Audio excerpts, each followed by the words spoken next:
అన్న నమస్తే, మీ పేరన్నా? గౌరీ ఏం చేస్తారన్న? రైతు బజార్లో ఏంటి అసలు ఓవరాల్గా పరిపాలన ఎలా ఉంది? అసలు డెవలప్మెంట్ అసలు ఏం చేస్తుంది ఈ ప్రభుత్వం? పరిపాలన చాలా బాగుంది. ప్రభుత్వం ఓవరాల్గా అన్ని విధాలుగా కంపెనీలు తేవడం కానీ, అభివృద్ధి అవ్వడం కానీ, టయానికి ఫంక్షన్లు అవ్వడం కానీ, మెయిన్ ముఖ్యంగా ఏంటంటే టయానికి ఫంక్షన్లు. ఇవాళ రేపు సెలవు అంటే ఇవాళ పింఛన్లు ఇచ్చి, ఆదివారం రేపు సెలవు వచ్చింది 31 తారీఖు అంటే ముందు రోజు శనివారం పింఛన్లు ఇచ్చేది ఇండియాలో ఎక్కడ లేదు. బాగా పింఛన్లు ఇవ్వడంలో మాత్రం చాలా ఇది ఉన్నది. అందులో ఫ్రీ బస్సు కానీ పథకాలు కానివ్వండి, ఈ అన్నా క్యాంటీన్లు కానివ్వండి, అన్ని విధాలుగా ప్రభుత్వం చాలా బాగుంది. రోడ్లు డెవలప్మెంట్ చేయడం కానీ, రోడ్లు వేయడం కానీ, కంపెనీలు తేవడం కానీ, ప్రాజెక్టులు కట్టడం కానీ, ఏదైనా కానీ విద్యాపరంగా కానీ అన్ని వైద్య పరంగా కానీ అన్నీ బాగున్నాయి. విద్యలో మాత్రం ఐటీ శాఖ మంత్రి వర్యులు నారా లోకేష్ గారిని ఎంతో అభివృద్ధి చేస్తున్నారు. ఎందుకంటే విద్యలో వాళ్ళ కొన్ని లక్షల మంది పిల్లలు గవర్నమెంట్ స్కూల్లో వచ్చి ప్రైవేట్ స్కూల్లో వచ్చి గవర్నమెంట్ స్కూల్లో జాయిన్ అయ్యారు. చాలా బాగా ఇదిగా ఉంది. అంటే ఇక్కడ మనం అమరావతి గురించి మాట్లాడుకుందాం. అమరావతి అసలు ఏం జరుగుతుంది? డెవలప్మెంట్ జరుగుతుందా లేకేంటన్న? అమరావతిలో మేము మొన్న వెళ్ళి చూసామండి, ఒక వారం క్రితం. ఏంటి ఏదో జరుగుతుందని అన్నారని మేము వెళ్తే నేను అక్కడ దాదాపులో ఒక 50,000 మంది పనిచేస్తున్నారు. 50,000 మందే ఇంచుమించి. నేను అంతమందిని చూసా. అంత పని బాగా డెవలప్ చేస్తున్నారు. చాలా స్పీడ్గా అభివృద్ధి చెందిద్దని రానున్న రోజుల్లో అమరావతి చాలా బాగా డెవలప్ చేసి చాలా స్పీడ్గా చేస్తున్నారు పనులు కూడా. మరి అక్కడ అమరావతిలో రైతులంతా కూటమి ప్రభుత్వం మీద వ్యతిరేకత వచ్చింది. అక్కడ రైతులు కూడా జగన్మోహన్ రెడ్డి గారు కలిశారు. ఒక కమిటీ ఏర్పాటు చేసుకుని, అమరావతి పరిరక్షణ కమిటీని ఏర్పాటు చేసుకుని రైతులను పరామర్శించడానికి వెళ్తుంటే మా మీద అన్యాయంగా దాడి చేశారని చెప్పి మాట్లాడుతున్నారు వైసీపీ నాయకులు. ఏంటన్న దాని మీద? ఇది చాలా ఆశీర్వాదం అండి. ఎందుకంటే అమరావతిని భ్రష్టు పెట్టించి, అమరావతిని నాశనం చేసేసి, అమరావతి రైతుల్ని కర్రలతో తొక్కించి, ఆడవాళ్ళని కూడా పేడ్ ఆర్టిస్టులని వాళ్ళు ఏడిపి శోకాలు 5 ఏళ్లలో అమరావతి రైతుల్ని ఎవ్వరు కష్టపడలేదండి. వాళ్ళు పడిన బాధలు ఎవ్వరు బాధపడాల. తెలుగుదేశం కార్యకర్తలు కానీ, వేరే వాళ్ళే కానీ ఎవ్వరు బాధపడాల. అందరూ ఆంధ్రప్రదేశ్ ప్రజలంతా గమ్ముగా టీవీల ముందు కూర్చొని చూసారే కానీ వాళ్ళ బాధలను ఎవరు పాలు పంచుకోవాలి. వాళ్ళు పడిన కష్టాలు అన్నింటినీ కాదు, ఇవాళ వాళ్ళంత కష్టపడి అందరు నాశనం చేసేసి ఇవాళ వీళ్ళు పరామర్శించడానికి ఎలా అంటే చాలా దుర్మార్గం ఇది. ఇలా దారుణం ఇది. అమరావతిలో ఏదో నాశనం అయిపోతుందని వీళ్ళు చెప్పి ఇవాళ వీళ్ళు నిజంగా పేడ్ ఆర్టిస్టులు అని, కానీ ఇవాళ వీళ్ళు పేడ్ ఆర్టిస్టులు వాళ్ళ దగ్గరికి వెళ్ళి వాళ్ళ దగ్గర ఇదని చెప్పి చాలా తప్పది, దుర్మార్గం ఇది. వీళ్ళు వాళ్ళని తరిమి కొట్టి మీరు పేడ్ ఆర్టిస్టులు, మీరు అమరావతికి సరిపోరు, మీరు అసలు అమరావతిలో రాజధాని వద్దు, కడప కర్నూలు ఏమన్నా పెడదామని చెప్పి మీరని ఇవాళ చాలా దుర్మార్గం అండి. అమరావతిలో కనీసం ఒక ఇటుక రాయి కూడా పేర్చని జగన్మోహన్ రెడ్డి వాళ్ళ అమరావతి రైతులు పరిరక్షించడానికి వెళ్ళమంటే దుర్మార్గం కదా. అసలు వాళ్ళకి సరిపోరు. వీళ్ళు పేరు నాని వీళ్ళు వెళ్ళడం కాదండి, వీళ్ళు వెళ్తే చెప్పులతో కర్రలతోనే కొడుతున్నారు. జగన్మోహన్ రెడ్డి అయితే మొత్తం కారం ఇచ్చి కొడతారు కూడా. అంటే ఇక్కడ ఏదైతే రైతులు పరామర్శడానికి వెళ్తుంటే అక్కడ రైతులు కానీ టీడీపీ గూండాలంతా కూడా ఒక మూకుమ్మడిగా మా మీద దాడి చేసేది, ఇదంతా లోకేష్ చంద్రబాబు కనుసంధంలోనే జరిగిందని చెప్పి కూడా మాట్లాడుతూ ఉన్నారు. ఎవరండి గోండాలు? పార్టీ ఆఫీసుకి వెళ్ళి పగలగొట్టింది వీళ్ళు గోండాలు. పార్టీ ఆఫీస్కి వెళ్ళి అందరూ ఉండగా కర్రలు కర్రలు పెట్టి గోండాలు వీళ్ళు. నిన్న పార్టీ ఆఫీస్కి వెళ్ళి పగలగొట్టినాడు దేవుని అవినాష్ పక్కన నుంచున్నాడు. క్లియర్గా కొనపడుతున్న ఫీజీ ఫుటేజ్లో కూడా. వాళ్ళ మీద ఎందుకు మరి గవర్నమెంట్ చర్యలు తీసుకోవట్లేదు అర్థం కావట్లేదు తెలుగుదేశం గవర్నమెంట్. ఎందుకంటే అలాంటి వాళ్ళు లోపలేసేయాలి.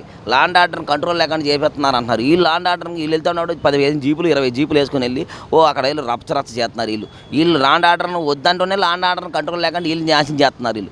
ఇప్పుడు పేరునాని వెళ్ళాడు, ఒక 5-6 జీపులు వేసుకుని వెళ్ళాడు. అక్కడ ఎంత దుర్మార్గం చేశాడు, ఎంత అన్యాయం చేశాడు. అవినాష్ వెళ్ళాడు, నెత్తిపగ్గడిగాడు, ఆడికి ఏమీ తెలియదు, సభ్యుడు తెలీదు. వెళ్ళాడు, ఏమండి మీరు మావి కానీ గీమి కానీ అనుకొని మీరు అమరావతిని అభివృద్ధి చేయకుండా అమరావతి రైతులు భూములు ఇచ్చే వాళ్ళు మీరు నాశనం చేసి వాళ్ళని కర్రలతో కొట్టించి. ఇక్కడ ఒక పక్కన జగన్మోహన్ రెడ్డి గారు ఏమో గతంలో ఒకే రాజధాని అన్నారు, తర్వాత 3 రాజధాని అన్నారు. ఇప్పుడు కొత్తగా మావిగారు అనే పేరు కూడా మాట్లాడుతున్నారు. మరి నేను దేవినేని అవినాష్ కూడా ప్రెస్ మీట్ పెట్టి మేము ఎక్కడ కూడా అమరావతి వ్యతిరేకం కాదు, వ్యతిరేకమని మేము ఎక్కడా చెప్పలేదు, ఎందుకు ఈ విధంగా చేస్తానని చెప్పి దేవినేని అవినాష్ మాట్లాడుతున్నాడు. ఏంటన్న అసలు ఆయన నెత్తిపోకూడండి, ఆయన సభ్యుడు తెలీదు. ఆయన జగన్మోహన్ రెడ్డి గారు ఆయన కూడా కొన్ని ట్యాబ్లెట్లు వాడాలి. ఎందుకంటే పాత వీడియోస్ తీసుకోండి, పాత వీడియోస్ చూడండి. అమరావతి వద్దు, మునిగిపోయిద్ది, రాదు, వద్దు, 3 ప్రాంతాల్లో పెడతాం, సౌత్ ఆఫ్రికాలో ఉన్నాయిగా 4 ప్రాంతాలు, ఇక్కడ పెడతానికి ఏమైంది అని మీరు మాట్లాడి మరి అమరావతికి మీరు వ్యతిరేకం కానప్పుడు రైతులు ఎందుకు ఇబ్బంది పెట్టారు? రైతులు ఎందుకు మీరు కొట్టారు? రైతులు ఎందుకు మీరు ఎక్కడ ధర్నాలు చేయనవ్వలేదు? రైతులు ఎందుకు రోడ్లపై తిరగనవ్వలేదు? వాళ్ళ పొలాలు ఇచ్చి కూడా వాళ్ళని పేడ్ ఆర్టిస్టులు అని కొడితే ఎంత బాధ ఉంటుందండి. వాళ్ళు పొలం చేసుకున్న రైతులు, వాళ్ళ కష్టం చేసుకున్న రైతులు మొత్తం సమస్తం గవర్నమెంట్కి ఇచ్చేసిన తర్వాత మీ చేతులతో తన్నులు తిన్నారంటే గవర్నమెంట్ చేతులతో తన్నులు తిన్నారు ఎవరంటే ఒక అమరావతి రైతులేనండి. గవర్నమెంట్కి ఇచ్చి భూముల్ని గవర్నమెంట్ చేతులతోనే తన్నులు తిన్న రైతులు ఎవరు ఉన్నారంటే ఇండియాలో ఒక అమరావతి రైతులే. అంత దారుణం చేశారు మీరు వైసీపీ వాళ్ళు. మరి గత ప్రభుత్వంలో జగన్మోహన్ రెడ్డి గారు 5 సంవత్సరాలు కూడా అమరావతి రైతులను పట్టించుకోకుండా ఇప్పుడేదో కొంతమంది రైతులను కలిశారు, వాళ్ళ పరామర్శన కొత్త విధంగా చేశారని చెప్పి మాట్లాడటం ఎంతవరకు కరెక్ట్ అంటారు? ఇది ఎలాగ ఉండదండి, ఓ 10 మంది పేడ్ ఆర్టిస్టులు తీసుకెళ్ళి జగన్మోహన్ రెడ్డి కలిసి అమరావతికి ఏదో అన్యాయం జరిగిపోయింది, అమరావతికి ఏదో నాశనం అయిపోయింది, అమరావతి మీద అంత ప్రేమ ఉన్నట్టు అయితే 5 ఏళ్లలో ఏం చేసావు జగన్మోహన్ రెడ్డి? అమరావతి మీద అంత ప్రేమ ఉన్నట్టు అయితే 5 ఏళ్లలో కనీసం సింగిల్ ఇటుకు రాయి కూడా పేర్చలేదు. నువ్వు ఏం చేసావు అమరావతికి? నువ్వు ఇవాళ అంత ప్రేమ ఉన్నట్టు అయితే అమరావతిలో నువ్వు 3 రాజధానులు ఎందుకని ఆటగాడావు? కాసేపు అమరావతికి వ్యతిరేకమని అందుకన్నావు, కాసేపు అమరావతి అన్నావు, ఇవాళ మామిగాని అనటం. నువ్వు ట్యాబ్లెట్లు టయానికి వేసుకోండి నాయన, లేకపోతే మీరు చాలా ఇబ్బంది పడతారు రానున్న రోజుల్లో. ఇప్పుడు కూడా మీరు ఏమంటున్నారు, ఇప్పుడు అభివృద్ధి చెందలేదు, మేము వస్తే అభివృద్ధి చేస్తామంటున్నారే అనట్లా. మేము వస్తే రపాడెత్తామన్నారు. ఇప్పుడు కూడా మేము వస్తే అభివృద్ధి చేస్తాం, అమరావతిని డెవలప్ చేస్తాం, ఒక్క దగ్గర కూడా మీరు ఒక కార్యకర్తకు న్యాయం చేస్తామని అనట్లా. మీరు ఇప్పుడు వచ్చినా సరే మా గవర్నమెంట్ వస్తే రపా అంటే ఎంతసేపు రపాలైనా మీరు అభివృద్ధికి మీకు చేత కాదు, అభివృద్ధి మీకు చెందడం అవ్వదు, అభివృద్ధి మీకు చేత చేయడం అవ్వదు. అభివృద్ధి వల్ల మీరు సున్నా.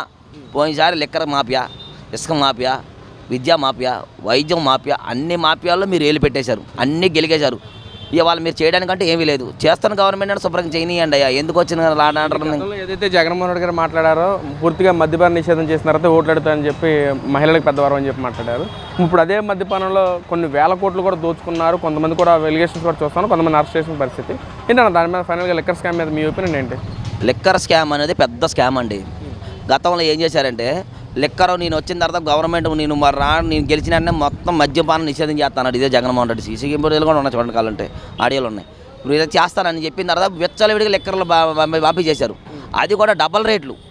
లిక్కర్ స్కామ్ కూడా ఇవాళ 100 రూపాయలు క్వార్టర్ ఉన్నదని 200 రూపాయలు 300 రూపాయలు ఫోన్పే లేకుండా డైరెక్ట్ క్యాష్ అయితేనే తీసుకుందామని చెప్పి లెక్కన ఆ రకంగా డబ్బులు మళ్ళీ ఇచ్చి బాక్స్కి మొన్న వైసీపీకి సంబంధించిన ఆయన మొటా బాక్సులు ట్రావెలింగ్ చేసినప్పుడు బాక్సుకు 30 రూపాయలు చొప్పున ఎక్కువ తీసేసుకొని అందులో 400 కోట్లు హవాలాలు చేసి లండన్ వెళ్ళి ఆ డబ్బులు తీసుకెళ్ళి 500 నోట్లు చించి హవాలా చేసి ఎంత దారుణం అంటే ఘోరాతిఘోరమైన దారుణాలు చేశారండి.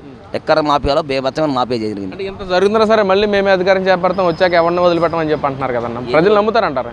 ఎవరు నమ్ముతారండి? ఎలా నమ్ముతారు? ఏం చేశారని నేను నమ్మడానికి?